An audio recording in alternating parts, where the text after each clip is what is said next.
Hello, everybody. Hello. Welcome to Visual Communication in the Media. My name is Adam Rozeski. It's a pleasure to see each and every one of y'all. Just to give everybody a heads up, just finished your grades and everything. Just finished all the assignments and stuff. Sorry I was a little bit behind. I had some issues with some friends going to the hospital and stuff, but that's all taken care of and ready to go. You should have it in your assignments and everything.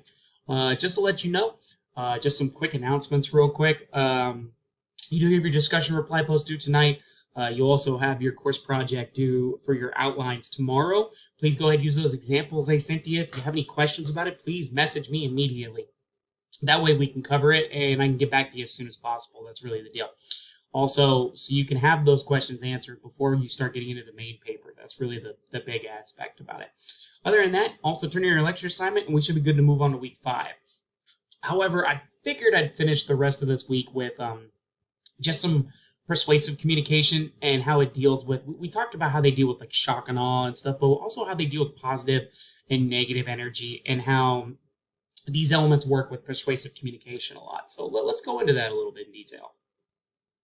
So yeah, a lot of times when we use persuasive communication in emotional triggers, emotional responses, we tend to focus on emotion and memories a lot of times. Cognitive memories and emotions based off of perception. And a lot of times when we use these triggers, we tend to focus on really positive memories to tell us to buy these things or to use these aspects because they make sense in these elements. However, we also tend to learn that persuasive imagery can use emotional settings as well. Where people can use that image, use that situation and bend it to their own personal situations. For example, you may have images, you might have elements that may have different opinions on some subjects. However, you'll see images that are for something with that element that's going on or against something. So there will be two sides of the coin that are trying to persuade people this is right or this is wrong. And that's a lot of times when we see persuasion communication triggers a lot of times. But we tend to focus on a lot of those two elements and how they're put in those emotional settings. That's another thing too. So let's get into that a little bit. So with emotion and memories, we tend to see images that tend to trigger emotions and cognitive memories a lot of times. And we show this by really triggering what we've seen before and how this brings us different emotions. For example, happiness, we tend to see visuals that bring us happiness or visuals that tend to bring us sadness or anger based upon our own memories and our own references of what the image is showing. For example, looking at this Budweiser advertisement, we see the Clydesdales and the old school fire truck or beer delivery truck. We tend to see those. They've always been part of Budweiser. They've always been that, and we tend to see them a lot in like winter situations around Christmas or Super Bowls. So it's very familiar of what they do specifically. However, we tend to note that with those Clydesdales and with how everything works, it just triggers our memories and our happiness of, oh, that's wintertime, that's Christmas, beer, we enjoy that, all kind of triggers together. So that's how Anheuser-Busch uses emotions and memories to trigger and reminds them of, hey, this is what we have. They don't need to tell us that they have beer or anything. That's not the thing. However, the fact is that we've recognized the Clydesdales for so long and how it comes around winter and sports time with Super Bowl and everything, it makes sense. And we don't need to be reminded of. It's just we automatically note that Clydesdales go to Busch Beer and Anheuser-Busch. It's just it's simple.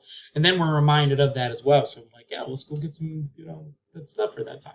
That's how Budweiser does and Anheuser-Busch does their cognitive memories and their emotions with marketing. They tie it with seasons and specific events. That's how they pull that off. I know there's other ways that they can do it where it switches the roles a lot of times, but that doesn't need to go about that route. So it just depends on who's the image, who's the audience, and how that moves around with that. Now, a lot of times we tend to see images that trigger emotions and memories a lot, and this is a very interesting statement where we tend to see images that are framed in either a positive or negative persuasion to trigger those emotions and memories a lot of times. For example, this is Brock Turner. A few years ago, he was caught doing some very illegal aspects and treated women horribly, and he got caught. However, he was a college student at the time, and there were two different sides to the coin a lot of times because people thought he was a great kid, and other people thought he was a monster. So people would either put to trigger emotions or to trigger shock and awe and gain attention. They would either put them in this light. People that were against him or really wanted to see him locked up would post a picture of his mugshot, which is on the left right there. He looks terrible. He looks like a bad guy. His eyes are bloodshot. He looks tired. It just doesn't look like a good person overall, just from his body language and also from what he looks like, just straightforward. However, people that were for him and defended him used the picture on the right. And the right, they wanted to, people was like, oh, he's a nice kid. He looks great. He takes care of himself. It doesn't seem like he would get in any trouble. He seems like a very positive young man. And that's what they try to do. People try to protect him. They would show these pictures of him. But in all honesty, he definitely got away with something that he shouldn't have gotten away with. But more importantly, no matter what the situation is, people that have difference of opinions will try to frame it into their own likeness or anything. And so they'll try to frame it in a positive or negative outspin to persuade people that this is wrong or this is right. So that's usually what you'll see, that a lot, persuasive imagery. Other than that, that's pretty much all I got, my friends. Just give everybody a heads up of what's going on. We did some little persuasive work and gave some reminders about the project and what's happening. If you have any questions, comments, concerns, let me know. Do keep an eye out for my rubrics for week 5.